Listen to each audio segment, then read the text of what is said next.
ಇಂತಹ migrated families ಮಕ್ಕಳಿಗೆ ಎಜುಕೇಶನ್ಗೆ ಸಂಬಂಧಪಟ್ಟಂತೆ ಯಾರೆಲ್ಲ stakeholders, responsible persons, responsible department, ಆಮೇಲೆ what are the circulars, orders passed by the government policies ಇದೆ ಪ್ರೆಸೆಂಟ್ ಹೇಳೋದು ಫಸ್ಟ್ ಯಾರಿಗೆ ಗೊತ್ತಿರಬೇಕು? ನಮಗೆ. ಅದು ಗೊತ್ತಿಲ್ಲ ಅಂದ್ರೆ ನಾವು ಹೋಗಿ ಹೇಳಿದ್ರೆ ಸೋಷಿಯಲ್ ವೆಲ್ಫೇರ್ ಡಿಪಾರ್ಟ್ಮೆಂಟ್ ಅವ್ರು ಹೇಳ್ತಾರೆ ಅದು ನಮ್ಮದಲ್ಲ, ಅದು ಲೇಬರ್ ಡಿಪಾರ್ಟ್ಮೆಂಟ್. ಲೇಬರ್ ಡಿಪಾರ್ಟ್ಮೆಂಟ್ ಹೇಳುತ್ತೆ ಅದು ನಮ್ಮದಲ್ಲ, ಮಹಿಳಾ ಮತ್ತು ಮಕ್ಕಳ ಅಭಿವೃದ್ಧಿ. ಅವ್ರಿಗೆ ಹೋಗಿ ಹೇಳಿದ್ರೆ ಅದು ನಮ್ಗೆ ಬರೋದೇ ಇಲ್ಲ, ಅದು ಎಜುಕೇಶನ್ ಡಿಪಾರ್ಟ್ಮೆಂಟ್. ಹೇಳ್ತಾರೆ ಇಲ್ವಾ? ಹೇಳ್ತಾರೆ. ನಮ್ಮ ಹತ್ರ ಅಕ್ಯುರೇಟ್ ಆಗಿ ಒಂದು ಮಾಹಿತಿ ಇರಬೇಕು. We are the resourceful person ಆಗಿರ್ಬೇಕು ಅಂತ. ಇಂಥದ್ರಲ್ಲಿ ಪ್ರಕರಣವನ್ನ ಹ್ಯಾಂಡಲ್ ಮಾಡಲಿಕ್ಕೆ ಹೋಗುವಾಗ first of all we are the resourceful person ಆಗಿರ್ಬೇಕು ಅಂತ. ನಾವು ಆಗದಿದ್ದಾಗ, ನಮಗೆ ಜ್ಞಾನದ ಕೊರತೆ ಇದ್ದಾಗ, ಮಾಹಿತಿಯ ಕೊರತೆ ಇದ್ದಾಗ ಅದನ್ನ ಡೆಸ್ಕ್ ಡಿಸ್ಕಷನ್ ಮಾಡೋದಕ್ಕೆ, ಅಥಾರಿಟಿ ಜೊತೆ ಮಾತಾಡೋದಕ್ಕೆ, ಅದು ಅಥೆಂಟಿಕ್ ಆಗಿ ನಮ್ಮ ವಿಚಾರಧಾರೆಗಳನ್ನ ಇನ್ನೊಬ್ಬರಿಗೆ ಟ್ರಾನ್ಸ್ಫರ್ ಮಾಡಲಿಕ್ಕೆ, ಟ್ರಾನ್ಸ್ಮಿಷನ್ ಮತ್ತೆ ಟ್ರಾನ್ಸ್ಫರ್ ಎರಡು ಮಾಡ್ಬೇಕಾಗುತ್ತೆ. ಆ ಟ್ರಾನ್ಸ್ಫರ್ ಮತ್ತೆ ಟ್ರಾನ್ಸ್ಮಿಷನ್ ಅನ್ನು ಮಾಡ್ಲಿಕ್ಕೆ ನಮ್ಗೆ ಸಾಧ್ಯ ಆಗೋದು ಯಾವಾಗ ಅಂದ್ರೆ ನಾಲೆಜ್ ನಾವು ಅಪ್ಡೇಟ್ ಮಾಡ್ಕೊಂಡಾಗ, ಅದು ಮಾಡಿದಾಗ ನಮ್ಗೆ ಅದು ನಮಗೆ ಒಂದು ರಿಸರ್ಚ್ ಸಣ್ಣ ಸ್ಟಡಿಗಳನ್ನ ನಾವು ಮಾಡಬಹುದು. ಅದು ಡಿಪೆಂಡ್ಸ್ ಆನ್ ದ ಪ್ರಕರಣಗಳು. ಸಣ್ಣ ಚಿಕ್ಕ ಸ್ಟಡಿಗಳನ್ನ ಮಾಡಬಹುದು. FGD group, focus group discussion, ಅಲ್ಲಿಯ ಜನಗಳನ್ನೇ ಸೇರಿಸಿ ಒಂದು ಸಂವಾದಗಳನ್ನ ಮಾಡಬಹುದು, ಅಥವಾ ನಾವು ಇಂಟ್ರಾಕ್ಷನ್ಗಳನ್ನ ಮಾಡಬಹುದು, ಡಿಬೇಟ್ಗಳನ್ನ ಮಾಡಬಹುದು. ಈ ತರ ಬೇರೆ ಬೇರೆ ಆಕ್ಷನ್ಸ್ ಓರಿಯೆಂಟೆಡ್ ಕೆಲಸಗಳನ್ನ ಬೇಕಾಗುತ್ತೆ. ಇದೆಲ್ಲ ನಮ್ಮದು. ಇದನ್ನ ಮಾಡಲಿಕ್ಕೆ ಏನೆಲ್ಲ ಮಾಡಿತ್ತು ಈ ಕೇಸ್ ಸ್ಟಡಿಯಲ್ಲಿ ಹೇಳೋದಕ್ಕೆ ರಿಪೋರ್ಟಿಂಗ್ ಆಗ್ತದೆ. ಇದನ್ನು ಸಕ್ಸಸ್ ಮಾಡೋದಕ್ಕೆ ಏನೆಲ್ಲ ಕಾರ್ಯತಂತ್ರಗಳನ್ನ, ಸ್ಟ್ರಾಟಜಿಗಳನ್ನ ನಾವು ಬಳಸಿಕೊಳ್ಳಲಿಕ್ಕೆ ಸಾಧ್ಯ ಆಯಿತು ಇದರಲ್ಲಿ ಹೇಳೋದಕ್ಕೆ ಈ ವಿಚಾರ ಬಹಳ ಅಗತ್ಯ ಆಗುತ್ತೆ. Next, intervention with client, stake holders and employees. ಅಂದ್ರೆ ನಾವು ಶಾಲೆ, ಪಂಚಾಯತ್ ಮಕ್ಕಳಿಗೆ ಕೆಲಸ ಮಾಡುವಾಗ ನಮ್ಮ ಸ್ಟೇಕ್ ಹೋಲ್ಡರ್ಸ್ ಯಾರೆಲ್ಲ ಪಟ್ಟಿ ಮಾಡಿದೀವಲ್ಲ, ಅವರೆಲ್ಲರ ಜೊತೆ ನಮ್ಮ ಪ್ರಕರಣಕ್ಕೆ ಅನುಗುಣವಾಗಿ, ಎಲ್ಲ ಪ್ರಕರಣಕ್ಕೆ ಎಲ್ಲರೂ ಬೇಕಾಗಿಲ್ಲ, ನಾವು ಯಾವ ಇಶ್ಯೂಸ್ ಅಂತ ತಗೊಂಡಿದ್ದೇವೆ ಆ ಇಶ್ಯೂ ನೇರ ಯಾರಿಗೆ ರಿಲೇಟ್ ಆಗುತ್ತೆ ಅವರ ಜೊತೆಗೆ ನಮ್ಮ ಇಂಟರ್ವ್ಯೂಗಳು ಸ್ಟಾರ್ಟ್ ಆಗುತ್ತೆ. ಇಂಟರ್ವ್ಯೂಗಳು ಫೇಸ್ ಟು ಫೇಸ್ ಆಗಿರ್ಬೋದು, ಆಕ್ಷನ್ಸ್ ಇರ್ಬೋದು, ಡ್ರಾಮಾ ಇರ್ಬೋದು, ಅಥವಾ ಥಿಯೇಟರ್ ಇರ್ಬೋದು, ಹಾಡುಗಳಿರ್ಬೋದು, ಅಥವಾ ಮಾತುಗಳಿರ್ಬೋದು, ಕಥೆಗಳ ಮೂಲಕ ಇರ್ಬೋದು. ಅದನ್ನು ಹೇಗೆ ನಾವು ಬಳಸಿಕೊಳ್ತೇವೋ ಆ ರೀತಿಯಲ್ಲಿ ಅದನ್ನು ಬಳಸಿಕೊಳ್ಳಿಕ್ಕೆ ಸಾಧ್ಯ ಆಗುತ್ತೆ. ಮತ್ತೆ ನಮ್ಮಲ್ಲಿ ಇದ್ದರೆ ಇದು ದೊಡ್ಡ ಏರಿಯಾ ಡಾಟಾ ಅನಾಲಿಸಿಸ್. ಇದು ರಿಸರ್ಚ್, ದೊಡ್ಡ ಮಟ್ಟದಲ್ಲಿ ರಿಸರ್ಚ್ ಮಾಡುವವರಿಗೆ ಡಾಟಾ ಅನಾಲಿಸಿಸ್. ಉದಾಹರಣೆಗೆ ಪಡಿ ಒಂದು ರಿಸರ್ಚ್ ಸ್ಟಡಿ ಮಾಡ್ತಾ ಇದೆ. ಏನಂದ್ರೆ ಅರ್ಬನ್ ಅಥಾರಿಟಿಯಲ್ಲಿ ರೈಟ್ ಎಜುಕೇಶನ್ ಆಕ್ಟ್ ನ ಇಂಪ್ಲಿಮೆಂಟೇಷನ್ಗೆ ಇರುವಂತಹ ಸವಾಲುಗಳು ಏನು ಅಂತ ಒಂದು ಸ್ಟಡಿ ಮಾಡ್ತಾ ಇದೆ.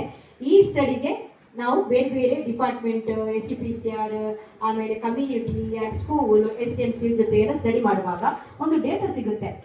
ಎಷ್ಟು ಜನ ಏನನ್ನ ಹೇಳಿದರು, ಎಷ್ಟು ಜನ ಏನನ್ನ ಎಕ್ಸ್ಪೆಕ್ಟ್ ಮಾಡ್ತಾ ಇದ್ದಾರೆ ಅಂತ. ಅಂತಹ ಒಂದು this is also big case study organisation level ಅಲ್ಲಿ, ಆಯ್ತಾ? ಅಲ್ಲಿ ಸಿಗುತ್ತೆ ಡಾಟಾ ಅನಾಲಿಸಿಸ್. ಯಾರು ಏನನ್ನ ಹೇಳಿದರು. ಯಾಕೆ ಡಾಟಾ ಅನಾಲಿಸಿಸ್ ಕೇಸ್ ಸ್ಟಡಿಯಲ್ಲಿ ವೆರಿ ಇಂಪಾರ್ಟೆಂಟ್ ಅಂತ ಹೇಳಿದ್ರೆ, ವಿತೌಟ್ ಡಾಟಾ ಅನಾಲಿಸಿಸ್ ನಮ್ಮನ್ನ ಯಾರು ಕೂಡ ಗಣನೆಗೆ ತೆಗೆದುಕೊಳ್ಬೇಕಾಗಿಲ್ಲ, ಮಾಡಬೇಕಾಗಿಲ್ಲ. ನೀನ್ ಹೇಗೆ ಹೇಳ್ತೀಯ ಗಾಳಿಯಲ್ಲಿ, ಅರ್ಬನ್ ಅಥಾರಿಟಿಯಲ್ಲಿ ಮಕ್ಕಳಿಗೆ ಜಸ್ಟಿಸ್ ಇಲ್ಲ ಅಂತ ಹೇಗೆ ಹೇಳ್ತೀಯಾ ಅಂತ ನಮ್ಮನ್ನ ಸರ್ಕಾರ or policy makers or department ಕೇಳಿದಾಗ ನಮ್ಮ ಹತ್ರ ಏನಿಲ್ಲ, ಇಲ್ಲ, ಉತ್ತರ ಇಲ್ಲ. ನಮ್ಮ ಹತ್ರ ಅಕ್ಯುರೇಟ್ ಆದ ಡಾಟಾ ಇದ್ದಾಗ, ಅನಾಲಿಸಿಸ್ ರಿಪೋರ್ಟ್ ಇದ್ದಾಗ, see this is the situation as the act, this is the gap area or this is the problematic area, this is the violation of the child right or child related acts ಅಂತ ನಮ್ಗೆ ಹೇಳಿಕ್ಕೆ ಸಾಧ್ಯ ಆಗುತ್ತೆ. ಅದಕ್ಕೋಸ್ಕರ data analysis ಅದು higher level. ಅದು lower level ಅಲ್ಲಿ ಮಾಡಬಾರ್ದು ಅಂತೆಲ್ಲ ಮಾಡಬಹುದು. ಅದಕ್ಕೆ ಎಕ್ಸ್ಪೆನ್ಸಿವ್ ಆದ ಕಾರಣ ವಿತೌಟ್ ಎಕ್ಸ್ಪೆನ್ಸಿವ್ ಕೇಸ್ ಸ್ಟಡಿ ನಾವು ಮಾಡ್ತಿರೋದ್ರಿಂದ ನಮಗೆ ಡಾಟಾ ಅನಾಲಿಸಿಸ್ ಬರಲ್ಲ. ಬಟ್ ಹೈಯರ್ ಲೆವೆಲ್ ಪಡಿ ಮಾಡುವಂತಹ ಕೆಲವು ಸೀಸಸ್ ಸ್ಟಡಿಗಳಲ್ಲಿ ಇದೆಲ್ಲ ಬರುತ್ತೆ. ಆದರೆ ನಿಮಗೆ ಅದು ಗೊತ್ತಿರಲಿ, ಅದು ಕೇಸ್ ಸ್ಟಡಿ ಮಾಡುವಾಗ ಡಾಟಾ ಅನಾಲಿಸಿಸ್ ಯಾಕೆ ತುಂಬಾ ಇಂಪಾರ್ಟೆಂಟ್ ಆಗುತ್ತೆ ಅಂತ. ಆಮೇಲೆ ಇದಕ್ಕೆ ಸಂಬಂಧಪಟ್ಟಂತ ಡಾಕ್ಯುಮೆಂಟ್ಗಳು ನಾನಾಗಲೇ ಹೇಳಿದೆಲ್ಲ, ಸರ್ಕ್ಯುಲರ್ಸ್ ಇರ್ಬೋದು, ಅಥವಾ ಹಿಂದೆ ಮಾಡಿದ ಕೆಲಸಗಳಿರ್ಬೋದು, ಲೆಟರ್ ಕರೆಸ್ಪಾಂಡೆನ್ಸ್ ಇರ್ಬೋದು, panchayat resolutions, issue based documents. ಎಲ್ಲ ಇಶ್ಯೂಗೆ ನಾವು ಒಂದೇ ತರ ಡಾಕ್ಯುಮೆಂಟ್ ಅನ್ನ ಎಕ್ಸ್ಪೆಕ್ಟ್ ಮಾಡಲಿಕ್ಕೆ ಆಗುದಿಲ್ಲ, ಮಾಡೋದು ಸರಿಯೂ ಅಲ್ಲ. ಹಾಗಾಗಿ ಯಾವ ಇಶ್ಯೂಗೆ ಏನು ಡಾಕ್ಯುಮೆಂಟ್ಗಳು ಬೇಕು ಅನ್ನೋದನ್ನ ಏನಿರ್ಬೇಕು, ನಮ್ಮ ಹತ್ರ ಜ್ಞಾನ ಇರಬೇಕು. ಈ ಒಂದು ಕೇಸ್ಗಳಿಗೆ ಈ ರೀತಿಯ ಡಾಕ್ಯುಮೆಂಟಿನ ಅವಶ್ಯಕತೆಗಳು ಇದೆ, ಅದಿಷ್ಟು ಲಭ್ಯತೆ ಇದೆ, ಯಾವುದು ಲಭ್ಯ ಇಲ್ಲ ಅನ್ನೋದು ನಮ್ಗೆ ಗೊತ್ತಿದ್ದಾಗ ನಮ್ಗೆ ಯಾವುದು ತರಿಸಿಕೊಳ್ಬೇಕು ಇಲ್ಲ ಅಂತ ಅದನ್ನ ತರಿಸಿಕೊಳ್ಬೇಕು. ಹೇಗೆ ತರಿಸಿಕೊಳ್ಬೇಕು? ಡಾಕ್ಯುಮೆಂಟ್ ಬೇಕೇ, ನಮಗೆ ಸಿಗ್ತಾ ಇಲ್ಲ, ಬಟ್ ತರಿಸಿಕೊಳ್ಬೇಕು. ಹೇಗೆ ತರಿಸಿಕೊಳ್ತೀವಿ ಈಗ ನಾವು? ಎಕ್ಸಾಕ್ಟ್ಲಿ. ಈಗ ಈ RTI ಆಕ್ಟ್ ಮೂಲಕ ನಾವು ಆ ಇನ್ಫಾರ್ಮೇಶನ್ ಅನ್ನ ತರಿಸಿಕೊಳ್ತೀವಲ್ಲ, ಇದು ಇಲ್ಲಿಗೆ ರಿಲೇಟ್ ಆಗುತ್ತೆ. ಅದು ನಮಗೆ ಅದು ರಿವ್ಯೂ ಮಾಡೋದು ನಿಮಗೆ ಗೊತ್ತಾಗುತ್ತೆ ಯಾವ್ದು ಇನ್ಫಾರ್ಮೇಶನ್ ಇಲ್ಲ ಅಂತ. ಉದಾಹರಣೆಗೆ ಇವರು ಸರ್ ಹೇಳಿದ್ರು ಲ್ಯಾಂಡ್ ಇದೆ ತಗೊಳ್ಳೋಣಂತೆ, ಅಲ್ಲಿ ಲ್ಯಾಂಡ್ ಇಲ್ಲ. Whether the land is revenue or forest ನಮ್ಗೆ ಗೊತ್ತಿಲ್ಲ. SDMC ಹೇಳುತ್ತೆ this the revenue department land ಅಂತ, ಆರ್ ಒಬ್ಬ ಲ್ಯಾಂಡ್ ಲಾರ್ಡ್ನ ಲ್ಯಾಂಡ್ ಅಂತ ಹೇಳುತ್ತೆ, ಆರ್ ಅದೊಬ್ಬ ಯಾರೋ ಒಬ್ಬ ಹಿಂದೆ ಹೋದ ವ್ಯಕ್ತಿ ಡೊನೇಟ್ ಮಾಡಿದ ಲ್ಯಾಂಡ್ ಅಂತ ಹೇಳುತ್ತೆ. ನಮ್ಗೆ ಗೊತ್ತಿದೆ, ಯಾರು ಕ್ಲಿಯರ್ ಪಿಕ್ಚರ್ ಇಲ್ಲ, ಯಾರು ಡೊನೇಟ್ ಮಾಡಿದ್ದು ಅಥವಾ ಲ್ಯಾಂಡ್ ಲಾರ್ಡ್ ಇಂದ ಬಂದ ಜಾಗನೋ ಅಥವಾ ಅದು revenue land it is forest land ಅಥವಾ ಯಾರು ಇಲ್ಲದ ಅನಾಥ ಜಾಗದಲ್ಲಿ ಬಂದು ಯಾರೋ ಒಬ್ಬರು ಕಟ್ಟಿದ ಶಾಲೆಯೋ ನಮ್ಗೆ ಗೊತ್ತಿಲ್ಲ. ಬಟ್ ಆಗ ನಮ್ಗೆ ಚಾಲೆಂಜ್ ಇರುತ್ತೆ ಯಾವ್ದು ಇನ್ಫಾರ್ಮೇಶನ್ ಕಲೆಕ್ಟ್ ಮಾಡ್ಲಿಕ್ಕೆ? RTI. ಇಲ್ಲಿ ನಾವು ತಗೊಳ್ತೀವಿ ಈ ರಿಲೆವೆಂಟ್ ಡಾಕ್ಯುಮೆಂಟ್ ಏನ್ ಬೇಕು, ಯಾರಿಗೆ ಸೇರಿದ ಸ್ವತ್ತು ಅದು ಸಿಗದೆ ಹೋದಾಗ ನಿಮ್ಗೆ ಮುಂದೆ ಹೋಗ್ಲಿಕ್ಕೆ ಏನಾಗುತ್ತೆ? ಸುತ್ತ ಬೇಲಿ ಮುಂದೆ ಹೋಗ್ಲಿಕ್ಕೆ ಆಗುದಿಲ್ಲ. ಅದಿಲ್ಲದಿದ್ರೆ ಅದು ಇದ್ರೆ ಮಾತ್ರ ಆ ಬೇಲಿಯನ್ನ ದಾಟಿ ಮುಂದೆ ಹೋಗ್ಲಿಕ್ಕೆ ಸಾಧ್ಯ ಆಗುದು. ಕರೆಕ್ಟ್ ತಾನೆ? ಎಲ್ಲದಕ್ಕೂ ಆ ಒಂದು ಪ್ರಕರಣಕ್ಕೆ ನಾನು ಹೇಳಿರೋದು, ನೀವೆಲ್ಲ ಪ್ರಕರಣಕ್ಕೆ ಅದನ್ನ ಲಿಂಕ್ ಮಾಡಬಹುದು ಯಾವ ರೀತಿ ಅಂತ. ಓಕೆನಾ? Identify the key factors that contributed to the success of the case. ಇದನ್ನ ಸಕ್ಸಸ್ ಮಾಡಲಿಕ್ಕೆ ಯಾವ ಎಲ್ಲ ಕೆಲಸಗಳು ಕಾಂಟ್ರಿಬ್ಯೂಟ್ ಮಾಡುತ್ತೆ ಅದನ್ನಂತ, ಬೇರೆ ಬೇರೆ ಅಂಶಗಳು ಸಕ್ಸಸ್ ಮಾಡಲಿಕ್ಕೆ.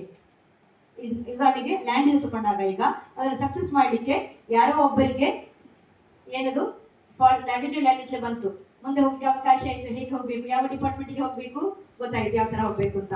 ಅಥವಾ ಅದಕ್ಕೆ ಯಾರೋ ಒಬ್ಬರು ಇದ್ರು, ಅವ್ರ ಜೊತೆ ಹೇಗೆ ಹೋಗ್ಬೇಕು, ಅವ್ರು ಹೇಗೆ ಆ ಜಾಗವನ್ನ ಬಿಟ್ಟುಕೊಡ್ಬೋದು, ಶಾಲೆಗೆ ಬಿಟ್ಟುಕೊಡದೇ ಇದ್ದಾಗ ಆ ಶಾಲೆಯನ್ನು ಉಳಿಸಿಕೊಳ್ಳಿಕ್ಕೆ ಏನೆಲ್ಲ ಪ್ರಯತ್ನಗಳನ್ನ ಮಾಡಬಹುದು, through the policy makers MLA support system ಅನ್ನು ಹೇಗೆ ತಗೊಳ್ಬಹುದು, ಸರ್ಕಾರದ ಸಪೋರ್ಟ್ ಸಿಸ್ಟಮ್ ಅನ್ನು ಹೇಗೆ ತಗೊಳ್ಬಹುದು, ಅಥವಾ ಅಲ್ಲಿರುವಂತಹ ಸರ್ಕಾರಿ ಜಾಗದಲ್ಲಿ ಆ ಬಿಲ್ಡಿಂಗ್ ಅನ್ನ ಶಿಫ್ಟ್ ಮಾಡುವಂತಹ ಪ್ರಕ್ರಿಯೆಯನ್ನ ನಾವು ಹೇಗೆ ಮುಂದೆ ಕೊಂಡೋಗಬಹುದು.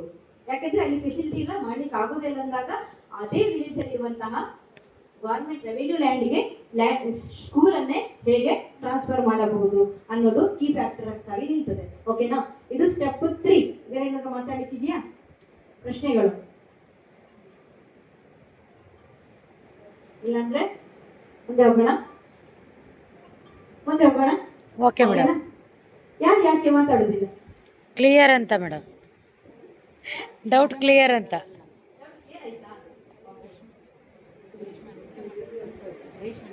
ಓ ಹಾ, ಮೌನ. ನಾವು ಅರ್ಥ ಆಗಿ ಮೌನ. ಈಗ ಬಂದೆವು ನಾವು ರೈಟ್ ಕೇಸ್ ಸ್ಟಡೀಸ್. ಇಲ್ಲಿ ಇಷ್ಟೆಲ್ಲ ಮಾತಾಡಿದ ವಿಷಯವನ್ನ ಕೇಸ್ ಸ್ಟಡಿ ಆಗಿ ಹೇಗೆ ನಾವು ಡೆವಲಪ್ ಮಾಡ್ತೇವೆ. A well written case study should include the following sections. ಅಂದ್ರೆ ಆ 4 ಒಂದು ಕಂಪ್ಲೀಟ್ ಆದ ಕೇಸ್ ಸ್ಟಡಿ ಅಂದ್ರೆ ಈ 4 ಅಂಶಗಳೊಳಗೆ ಇರ್ತದೆ ಅಂತ. ಆಯ್ತಾ? ಫಸ್ಟ್ ಯಾವುದು? ಇಂಟ್ರೊಡಕ್ಷನ್. ಏನೆಲ್ಲ ಇರ್ತದಲ್ಲಿ ಆಗ ನಾವು ಮಾತಾಡಿದ್ದೇವೆ, ಎಲ್ಲ ಬಂತಲ್ಲ ಇಂಟ್ರೊಡಕ್ಷನ್ ಅಲ್ಲಿ. ವಿಶ್ಲೇಷಣಾತ್ಮಕವಾಗಿ ಬರೆಯುತ್ತಿದೆಯಲ್ಲ, ಅದು ನಿಮ್ಮ ಇಂಟ್ರೊಡಕ್ಷನ್ ಅಲ್ಲಿ ಬಂತು. ಎರಡನೇದು ಮೆಥಡಾಲಜಿ. ಈ ಕೇಸ್ ಸ್ಟಡಿಯನ್ನ ಓವರ್ಕಮ್ ಮಾಡೋದಕ್ಕೆ ಅಥವಾ ಇಫೆಕ್ಟಿವ್ ಮಾಡೋದಕ್ಕೆ ಅಥವಾ ರಿಸಲ್ಟ್ ಬೇಸ್ ಆಗಿ ನೋಡೋದಕ್ಕೆ ಅಥವಾ ಔಟ್ಕಮ್ ಆಗಿ ನೋಡೋದಕ್ಕೆ ನಾವು ಅದನ್ನ ಯಾವ ಮೆಥಡಾಲಜಿಗಳನ್ನ ಬಳಸಿಕೊಳ್ಳಿಕ್ಕೆ ಸಾಧ್ಯ ಆಯಿತು ಟು ಸಾಲ್ವ್ ದ ಪ್ರಾಬ್ಲಮ್. ಅದರಲ್ಲಿ ಏನು ಅಂಶಗಳನ್ನ, ಏನು ಸ್ಟ್ರಾಟಜಿಗಳನ್ನ, ಏನು ಆಕ್ಟಿವಿಟಿಗಳನ್ನ, ಏನು ಇಂಟರಾಕ್ಷನ್ಗಳನ್ನ, ಏನು ಅಡ್ವೊಕೇಸಿಗಳನ್ನ, ಏನು ಇನ್ಫಾರ್ಮೇಶನ್ ಕಲೆಕ್ಟಿಂಗ್ ಸೋರ್ಸ್ಗಳನ್ನ, ಇದೆಲ್ಲವನ್ನ ನಾವು ಮಾಡಲಿಕ್ಕೆ ಪ್ರಯತ್ನಗಳನ್ನ ಪಟ್ಟಿದೆ. This is all comes under the methodology. ಇದರ ಕೆಳಗೆ ಬರುತ್ತೆ ಪ್ರತಿಯೊಂದು ಅಂಶಗಳು. ಓಕೆನಾ? ಅದರ ನಂತರ ಬರುವುದು ಇದೆಲ್ಲ ಆದ ನಂತರ ಏನಾಯ್ತು, ಫಲಿತಾಂಶ, ರಿಸಲ್ಟ್ ಏನಾಯ್ತು, ಔಟ್ಕಮ್ ಏನಾಯ್ತು ಅಂತ. Is the result. ಕೊನೆಗೆ ಸಿಕ್ಕಿದ ರಿಸಲ್ಟ್ ನಮಗೆ. ಎಲ್ಲ ಆದ ಮೇಲೆ ಕೊನೆಗೆ ರಿಸಲ್ಟ್ ಊಟ ಮಾಡುವುದು, ಅಡಿಗೆ ಮಾಡಿ ಮುಗಿಸುವುದು ರಿಸಲ್ಟಾ, ಊಟ ಮಾಡುವುದು ರಿಸಲ್ಟಾ? ಊಟ ಮಾಡೋದು. ಊಟ ಮಾಡುದು ರಿಸಲ್ಟಾ? ಓಕೆ, ಎಷ್ಟು ಜನ ಊಟ ಮಾಡುದು ರಿಸಲ್ಟ್ ಅಂತ ಹೇಳ್ತೀವಿ? ಕೈ ಮೇಲೆ ಮಾಡಿ. ಅಲ್ಲ, ಅಡುಗೆ ಮಾಡೋದು. ಅಡಿಗೆ ಮಾಡುದು ರಿಸಲ್ಟ್ ಹೇಳಿ, ಕೈ ಮೇಲೆ ಮಾಡಿ. ಅಡಿಗೆ ಮಾಡುವವರೆಲ್ಲ ಅಡಿಗೆ ಮಾಡುವ ಕೈ ಮೇಲೆ. ಅಡಿಗೆ ಮಾಡುದು ರಿಸಲ್ಟ್, ಊಟ ಮಾಡುದು ರಿಸಲ್ಟ್ ಕೈ ಮೇಲೆ ಮಾಡಿ. ಹುಡುಗರು ಎರಡು ಅಲ್ಲ, ಎರಡು ಕೈ ಮೇಲೆ ಮಾಡಿ. ಎರಡು ಅಲ್ಲ, ಎರಡು. ಯಾಕೆ ಎರಡು ಅಲ್ಲ? ಕಾಂತಿನೇ ಬೇಕು. ಕಾಂತಿ ಆನ್ಸರ್ ಮೀ. ಯಾಕೆ ಎರಡು ಅಲ್ಲ? ಅಡುಗೆ ಮಾಡುವುದು ಅದು ಸಾಮಾನ್ಯವಾಗಿ ಅಡುಗೆ ಮಾಡ್ತೇವೆ, ಅದು ಯಾವ ರೀತಿ ಆಗಿದೆ ಅಂತ ಗೊತ್ತಿರುವುದಿಲ್ಲ.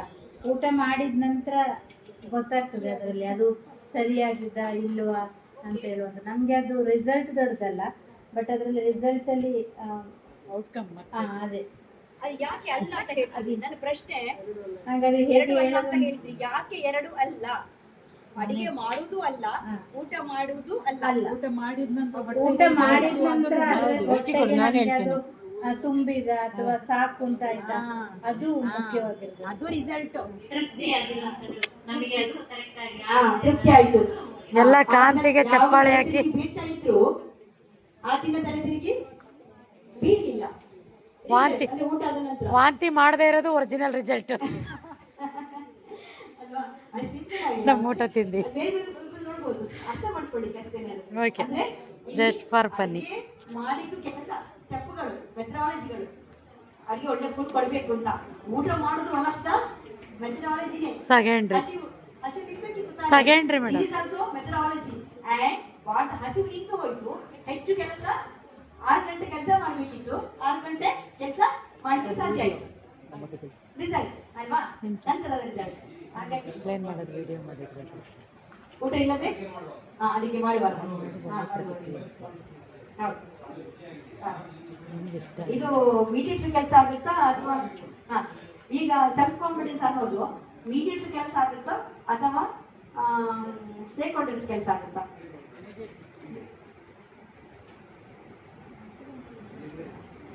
ಸೆಲ್ಫ್ ಕಾನ್ಫಿಡೆನ್ಸ್ ಯಾರ ಕೆಲಸ? ಸೆಲ್ಫ್ ಕಾನ್ಫಿಡೆನ್ಸ್ ಮೀಡಿಯೇಟರ್ ಕೆಲಸನ ಸ್ಟೇಕ್ ಹೋಲ್ಡರ್ಸ್ ಕೆಲಸನ ಆಗ್ಬೇಕಾ? ಬೇಕು, ಇಬ್ಬರದ್ದು ಬೇಕು. ಇಬ್ಬರು ಸಮಾನ ಮೇಡಮ್. ನಮಗೆ ಸೆಲ್ಫ್ ಕಾನ್ಫಿಡೆನ್ಸ್ ಏನೋ, ಈ ವ್ಯವಸ್ಥೆಯನ್ನು ಬದಲಾವಣೆ ತರೋದಕ್ಕೆ ನಾನು ಚಾಲೆಂಜ್ ಆಗಿ ತಗೊಳ್ತೀನಿ. ದಿಸ್ ಇಸ್ ಸೆಲ್ಫ್ ಕಾನ್ಫಿಡೆನ್ಸ್ ಬೆಳಿಬೇಕು. ನನ್ನ ಸೆಲ್ಫ್ ಕಾನ್ಫಿಡೆನ್ಸ್ ರಿಫ್ಲೆಕ್ಷನ್ ಮೋಡ್ ಅಲ್ಲಿ ಯಾರಿಗೆ ಬದಲಾವಣೆ ತರಬೇಕು? ಪುನಃ ಸ್ಟೇಕ್ ಹೋಲ್ಡರ್ಸ್ ಅಲ್ಲಿ. ಕರೆಕ್ಟಾ? ಓಕೆ, ಆಯ್ತು. ಇದು 4 ಅಂಶಗಳು ಬಹಳ ಮುಖ್ಯ ಆಗುತ್ತೆ ಕೇಸ್ ಸ್ಟಡಿಯಲ್ಲಿ. ಕೇಸ್ ಸ್ಟಡಿ ರಿಪೋರ್ಟಿಂಗ್ ಅಲ್ಲಿ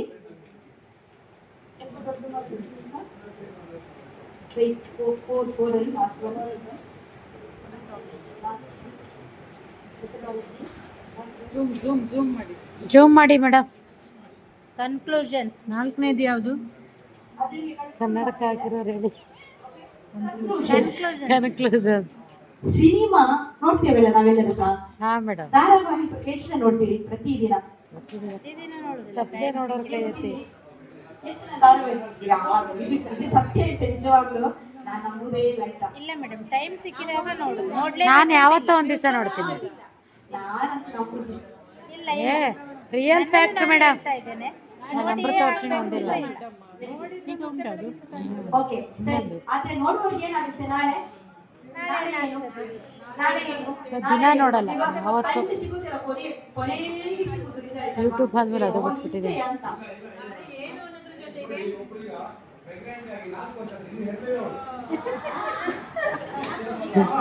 ಸರ್ ಇನ್ನೂ ಡೆಲಿವರಿ ಆಗಿಲ್ವಾ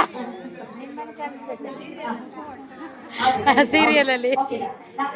ಸಿನಿಮಾ ಇಷ್ಟ ನೋಡಿದ್ದೀರಾ? ನೋಡ್ತಾ ಇದ್ದೀರಿ? ಸಿನಿಮಾ ನೋಡಿದ್ದೀರಲ್ಲ? Rare madam, rare. ಸಿನಿಮಾದಲ್ಲಿ ರಿಸಲ್ಟ್ ಯಾವಾಗ ಸಿಗೋದು? ಯಾವುದು? ಯಾರು ಮಾಡಿದ್ದಾರೆ? ಅದು ಯಾವ ಸಿನಿಮಾದಲ್ಲಿ? ಕ್ರೈಮ್ ಅಲ್ಲಿ ಇದ್ರೆ ಕೊನೆಗೆ ಗೊತ್ತಾಗುತ್ತೆ. ಆದರೆ ಎಲ್ಲಾ ಸಿನಿಮಾಗಳಲ್ಲಿ ಸಸ್ಪೆನ್ಸ್ ಹರಾರ್. ಸಸ್ಪೆನ್ಸ್ ಇರುತ್ತೆ, ನೋಡ್ತಾ ಹೋಗ್ತೀವಿ ನಾವು.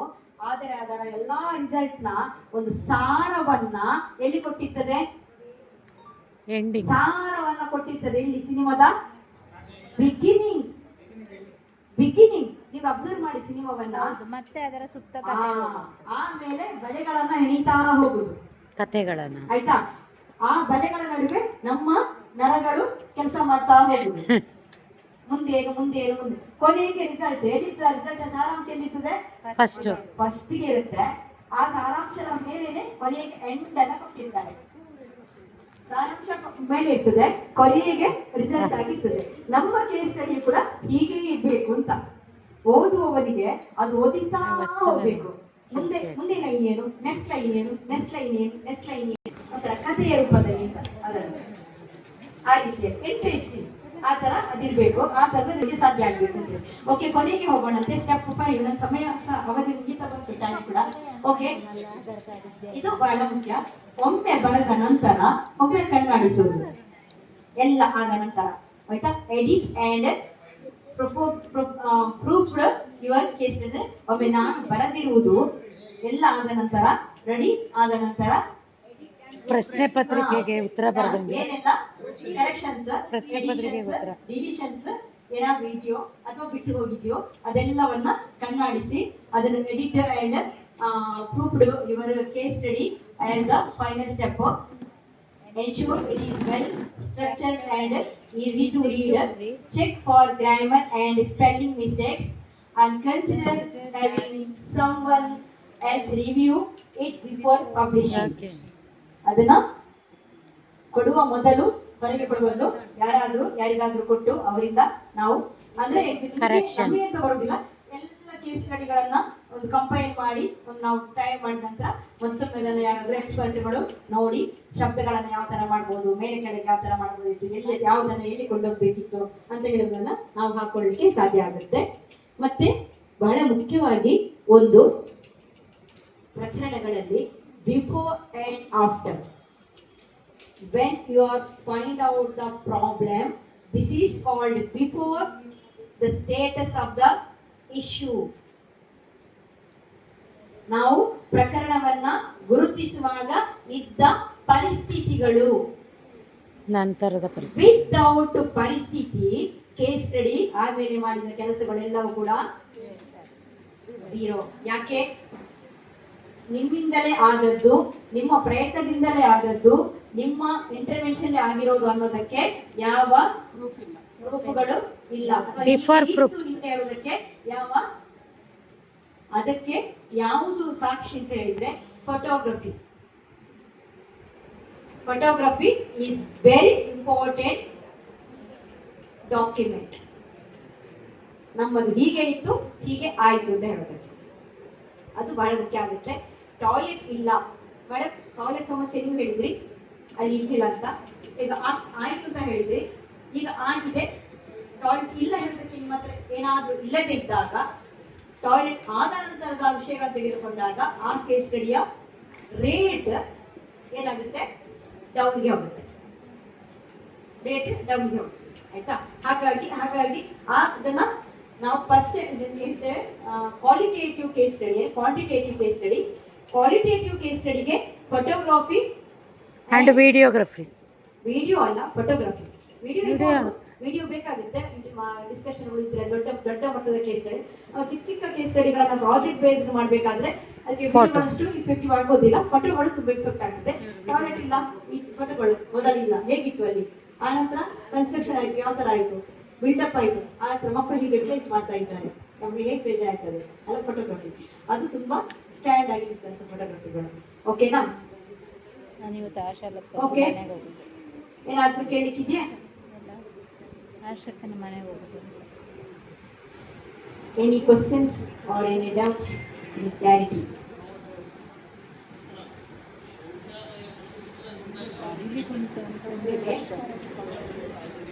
ಹಾ, ಎಕ್ಸಾಕ್ಟ್. ಎಲ್ಲಾ ಮೂಲಭೂತ ಸೌಕರ್ಯಗಳು ಇದೆ, ನೀರಿದೆ, ಶೌಚಾಲಯ ಇದೆ, ಆದ್ರೆ ಬಳಕೆ ಆಗ್ತಾ ಇಲ್ಲ. ಅಂದ್ರೆ ಯಾವ ರೀತಿ ನಾವು ಅವೇರ್ನೆಸ್ ಕೊಡಿ. ಈಗ ಆ ಶೌಚಾಲಯ ಇಲ್ಲದಾಗ ಇದೇ ಬಳಕೆ ಆಗಿಲ್ಲ, ಬಳಕೆ ಆಗುತ್ತಿಲ್ಲ ಅನ್ನೋದಕ್ಕೆ ನಿಮ್ಮ ಹತ್ರ ಏನಿದೆ ಹೇಳಿಕೆ? ಫೋಟೋಗ್ರಾಫಿ, ಎಸ್, ಅದು ಬೇಕು. ಹೆಂಗಿತ್ತು ಹಂಗೆ ಇದೆಯಾ ಅಣ್ಣ ಟ್ಯಾಲೆಂಟ್? ಈಗ Direct ಹೊರಗೆ ಹೋಗ್ಲಿಕ್ಕೆ ಸಾಧ್ಯ ಇಲ್ಲ. ಕೀಲಿಗೆಲ್ಲ ಯಾರು ಓಪನ್ ಮಾಡಬೇಕು? ಮಾಡಿ ತೆಗೆಯುವುದೆಲ್ಲ ಏನ್ ಮಾಡ್ತೀರಾ? ಏನ್ ಮಾಡ್ತೀರಾ? ಓಕೆ, ಏನ್ ನಿಮ್ಮನೆ ಮಾಡ್ಬೇಕು? ಮಸಾಲೆ. ನೋಡಿ, ಇದೇ ಪ್ರಶ್ನೆ. ಶಾಲೆ ಟಾಯ್ಲೆಟ್ ಇದೆ, ಟಾಯ್ಲೆಟ್ ಒಳಗೆ ಸರಿ ಇಲ್ಲ, ಬಳಸಲಿಕ್ಕೆ ಯೋಗ್ಯತೆನೇ ಇಲ್ಲ, ಅದು ಸರಿ ಆಗಿದೆ ಅಂತ ಬರಲಿಕ್ಕೆ ಆಗೋದೇ ಇಲ್ಲ, ಚೆನ್ನಾಗಿ ಇಲ್ಲ. ನಮ್ಗೆ ಈಗ ಬೇಕು from the beginning stage, what the status of the case problem, ಅಂದ್ರೆ ಟಾಯ್ಲೆಟ್ ಇಲ್ಲ, ಇದೆ, ಕ್ಲೀನ್ ಇಲ್ಲ ಅಂತ. ಫೋಟೋ ತೆಗಿಲಿಕ್ಕೆ ಗೊತ್ತಿಲ್ಲ, ಲಾಕ್ ಹಾಕಿದ್ದಾರೆ. What the next step? ಯಾರು ತೆಗಿಬೇಕು? SDMC or teacher or something concern, ಯಾರು ಇನ್ಚಾರ್ಜ್ ಆಫ್ ದ ಸ್ಕೂಲ್ ಅವ್ರು ತೆಗಿಬೇಕು. ನಮ್ಗೆ ನಾವು ಬೇಗ ತೆಗಿಲಿಕ್ಕೆ ಆಗಲ್ಲ, ಏನ್ ಮಾಡ್ಬೇಕೀಗ? ಪಂಚಾಯತ್ ಯಾರು ಹೇಳ್ಬೇಕು? ಪಂಚಾಯತ್, ಮುಖ್ಯ ಶಿಕ್ಷಕರು. ಮಕ್ಕಳು ತೆಗಿಬೇಕು ಕೀ. ಓಕೆ, ಮತ್ತೆ ಮೇಡಮ್ ತೆಗಿಬೇಕು. ಮಕ್ಕಳಲ್ಲಿ ನೈರ್ಮಲ್ಯ ಕ್ಲಬ್ ಅಂತ ಇರ್ತದೆ ಮೇಡಮ್. ನೈರ್ಮಲ್ಯ ಕ್ಲಬ್ ತೆಗಿಬೇಕು. ಸಿ, ಇಲ್ಲಿ ಮೇನ್ ಆಗಿ ಅವರ ರೆಸ್ಪಾನ್ಸಿಬಿಲಿಟಿ ಏನಂದ್ರೆ, ನಾವು ಹೇಳಿದ್ದೇವಲ್ಲ, debate, consultation, desk work, meetings. ಯಾಕೆ ನಮ್ಮ ಶಾಲೆಯ ಟಾಯ್ಲೆಟ್ ಮಕ್ಕಳಿಗೆ ಸರಿ ಬಳಕೆ ಆಗುವ ಹಾಗೆ ಮಾಡುವ ಅಗತ್ಯತೆ ಇದೆ ಅನ್ನೋ ಚರ್ಚೆಗಳು ಯಾಕೆ ಪ್ರಾರಂಭ ಮಾಡಬೇಕು? ಗ್ರೂಪ್ ಅಲ್ಲಿ, ಪಂಚಾಯತ್, SDMC, ಟೀಚರ್ಸ್, ಪ್ಯಾರೆಂಟ್ಸ್, ಮಕ್ಕಳು, ಜೊತೆನೂ. ಯಾರು ಸ್ಟೇಕ್ ಹೋಲ್ಡರ್ಸ್. ಆದಾಗ ಕೀಯನ್ನು ಯಾರು ಓಪನ್ ಮಾಡ್ತಾರೆ? ದೇವಸ್ಥಾನ ಬೇಕಾಗಿಲ್ಲ ಕೀ ಓಪನ್ ಮಾಡ್ಲಿಕ್ಕೆ, ನೀವು ಬರ್ಬೇಕಾಗಿಲ್ಲ ಸರ್. ನಮ್ಮ ಟಾಯ್ಲೆಟ್ ಹೀಗಿತ್ತು, ನಾವೆಲ್ಲ ಸೇರಿ ಈ ತರ ಬದಲಾವಣೆ ಮಾಡ್ಕೊಳ್ಳೋಣ ಅಂತಂದಾಗ ಮತ್ತೆ ಅವೇರ್ನೆಸ್ ಮಾಡಬೇಕು ಮೇಡಮ್. ಮೈನು ಫೈಟ್ ಅಲ್ಲಿ ಯಾವುದನ್ನು ಮಾಡ್ಲಿಕ್ಕೆ, ಜಗಳದಲ್ಲಿ ಯಾವುದನ್ನು ಮಾಡ್ಲಿಕ್ಕೆ ಆಗಲ್ಲ, ಸಾಧ್ಯನೂ ಇಲ್ಲ. ಕಾನ್ಫ್ಲಿಕ್ಟ್ ಆಫ್ ಇಂಟ್ರೆಸ್ಟ್ ಬರಬಾರದು ಪ್ರಕರಣಗಳಲ್ಲಿ. ಕಾನ್ಫ್ಲಿಕ್ಟ್ ಆಫ್ ಇಂಟ್ರೆಸ್ಟ್ ಪ್ರಕರಣದಲ್ಲಿ ಬಂತು ಅಂದ್ರೆ ನಮಗೆ ಮುಂದೆ ಹೋಗೋದಕ್ಕೆ ಆಗೋದೇ ಇಲ್ಲ, ಸಾಧ್ಯನೇ ಇಲ್ಲ. ಹಾಗಾಗಿ ನಿಜ ಬೇಕಾದ್ರೆ ಆಗ್ಲಿ, ಆದ್ರೆ ಕಾನ್ಫ್ಲಿಕ್ಟ್ ಆಫ್ ಇಂಟ್ರೆಸ್ಟ್ ಬರಬಾರದು. ಮತ್ತೆ ಶೌಚಾಲಯದ ಮಹತ್ವ, ಬಳಸ್ತಾ ಇದ್ರೆ ಆಗುವಂತ ಅನಾಹುತಗಳ ಬಗ್ಗೆ ಮಕ್ಕಳಿಗೆ, ಪೇರೆಂಟ್ಸ್ಗೆ ಅವೇರ್ನೆಸ್ ಕೊಡಬೇಕು. ಯಾರು ಈಗ ಮಾತಾಡಬೇಕು? ಮಕ್ಕಳು. ಬೆನಿಫಿಷಿಯರ್ಸ್ ಅವ್ರು ಮಾತಾಡ್ಬೇಕು. ನಮ್ಮ ಶಾಲೆಗೆ ಸರಿ ಮಾಡಿ ಕೊಡಿ, ಡಿಮಾಂಡ್, ದೇರ್ ಡಿಮಾಂಡ್, ನಮ್ಗೆ ಅಗತ್ಯ ಇದೆ ಅಂತ ಕೇಳಬೇಕು. ಚೈಲ್ಡ್ ಕ್ಲಬ್ ಅಲ್ಲಿ ಮಾತಾಡಿದ್ರ, SDMC ಗೆ ದೂರು ಕೊಟ್ರ, ಪಂಚಾಯತಿಗೆ ದೂರು ಕೊಟ್ರ, ಅಥವಾ ಯಾರಿಗೆ ಹೇಳಿದ್ರು ಅವರು? ಇದೆಲ್ಲ ನಿಮ್ಮ ಪ್ರಕರಣದ ಸ್ಟೆಪ್ ಗಳಲ್ಲಿ ಬಂದ್ಬಿಡ್ತಿದೆ. ನಾವು ಹಿಂದ್ಗಡೆಯಿಂದ ಶ್ರೀಕೃಷ್ಣ ಮಹಾಭಾರತ ಯುದ್ಧವನ್ನು ಮಾಡುವಾಗ ಹಿಂದೆ ನಿಂತು ಪಾಂಡವರಿಗೆ ಏನ್ ಮಾಡಿದ? ಬೋಧನೆ ಮಾಡಿ, ಸಪೋರ್ಟರ್ಸ್ ಮೇಡಮ್, ಗೈಡ್ಲೈನ್ಸ್, ಫೆಸಿಲಿಟೇಷನ್ ಮಾಡಿರೋದು. ಕೃಷ್ಣ ರೋಲ್ ಏನಾಗಿತ್ತು ಮಹಾಭಾರತದಲ್ಲಿ? ಯುದ್ಧ ಮಾಡಿದಾರ ಕೃಷ್ಣ? ಇಲ್ಲ, ಕೃಷ್ಣ ಎಲ್ಲೂ ಯುದ್ಧ ಮಾಡಲಿಲ್ಲ. ಕೃಷ್ಣ ಯುದ್ಧ ಮಾಡಿದಾರೆ ಅಂತ ಎಲ್ಲರೂ ಬಂದಿದ್ಯಾ? ಖಂಡಿತ. ಪಾಂಡವರೇ ಯುದ್ಧ ಮಾಡಿದ್ರು ಅಂತ ಡೈರೆಕ್ಷನ್.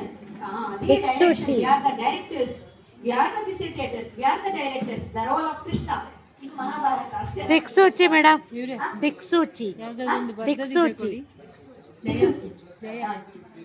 ಅದೇ, ಹಾಗಾಗಿ ಮಹಾಭಾರತ ಯುದ್ಧವನ್ನು ಯಾರು ಮಾಡಿದರು ಅಂತ ಕೇಳಿದ್ರೆ, ಯಾರು ಹೇಳಿದ್ರು? ಮಹಾಭಾರತ ಯುದ್ಧವನ್ನು ಯಾರು ಮಾಡಿದರು ಅಂತ ಹೇಳಿದ್ರೆ ಪಾಂಡವರು ಮತ್ತೆ ಯಾರೊಳಗೆ ನಡೆಯಿತು? ಕೌರವ ಮತ್ತೆ ಪಾಂಡವರೊಳಗೆ ನಡೆಯಿತು ಅಂತ ಹೇಳ್ತಾರೆ. ಅಂದ್ರೆ ಕೃಷ್ಣ ಮತ್ತು ಪಾಂಡವರೊಟ್ಟಿಗೆ ಯಾರು ಹೇಳೋದಿಲ್ಲ.